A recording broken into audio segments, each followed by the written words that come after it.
Morning దోస్తులు, మీరు అందరు బాగున్నారా? మీరు అందరు బాగుండాలని నా దేవుని నేను మనస్ఫూర్తిగా కోరుకుంటున్నాను. మీరు వంట స్టార్ట్ చేశారు. ఈరోజు ఏం కూర చేశారో నాకు కామెంట్స్లో చెప్పండి. నేనైతే ఈరోజు మెంతికూర టమాటా పెసరపప్పు చేద్దామని అనుకుంటున్నాను, చేస్తున్నాను కూడా. ఇగో టమాటా పెద్దవి 2 తీసుకొని సన్నగా కట్ చేసి పెట్టుకున్నాను. ఉల్లిపాయ వక్కలు, పచ్చిమిరపకాయ వక్కలు పొడవుగా కోసి అడ్డంగా కట్ చేసి పెట్టాను. మెంతికూర మంచిగా కడిగేసి సన్నగా కట్ చేసి పెట్టుకున్నాను. ఏ ఆకుకూర అయినా బాగా కడగండి, దాంట్లో సన్నగా ఇసుకుంటుంది, అది తినేటప్పుడు మనకు తగిలితే బాగుండదు. చూడండి, నేను గిన్నె పెట్టి జీలకర్ర, ఆవాలు, వెల్లుల్లిపాయలు వేసాను, ఫ్రై చేశాను. మంచి వాసన వస్తుంది కదా దోస్తులు ఈ ఎల్లిగడ్డలు గోలేటప్పుడు. ఇప్పుడు మనము పచ్చిమిరపకాయలు, కూరకు సరిపడా. ఈ మెంతికూర పెసరపప్పు మనము పచ్చిమిరపకాయలతో వేసుకుంటేనే బాగుంటుంది. మీ టేస్ట్ ఎంత కారం మీరు ఎంత తినగలుగుతారు అనుకుంటే అంత వేసేయండి. ఇదేం పెద్దగా టేస్ట్ ఉండవు, పెద్ద కాయలు కదా ఇవి, అందుకనే.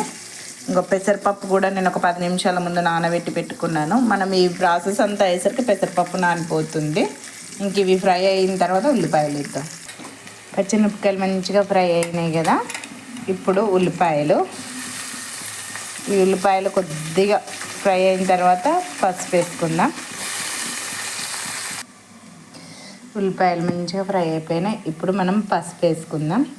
పసుపు వేసుకొని మనము చూసారా సన్నగా కట్ చేసి పెట్టుకున్న మెంతికూర ఇప్పుడు ఇది వేద్దాము. మెంతికూర వేసిన తర్వాత మంట సిమ్లో పెట్టండి. ఇది మంచిగా ఫ్రై కావాలి. ఫ్రై అయితేనే అప్పుడు టేస్ట్ బాగుంటుంది. ఇది ఫ్రై అయ్యేటప్పుడు మంచి వాసన వస్తుంది, అప్పుడు మనం పెసరపప్పు వేద్దాం. మెంతికూర మంచిగా ఫ్రై అయిపోయింది చూసారా. ఆకుకూరలోని మెంతాకులో ఉన్న వాటర్ కూడా మొత్తం ఎగిరిపోయింది. ఇప్పుడు మనం నానబెట్టి పెట్టుకున్న పెసరపప్పు నీళ్ళు ఉంచేసి ఇందులో వేసేద్దాం. పెసరపప్పు వేసాను. ఇప్పుడు మనం వేసిన మెంతాకు పోపు అంతా దీనికి పట్టేలాగా కలిపి సిమ్లోనే పెట్టేయండి. సిమ్లో పెడితే పప్పులో ఉన్న నీరంతా ఎగిరిపోతుంది, అప్పుడు టమాటాలు వేసుకోవాలి. మనం వేసిన మెంతాకు పెసరపప్పు నూనెలో మంచిగా వేగింది.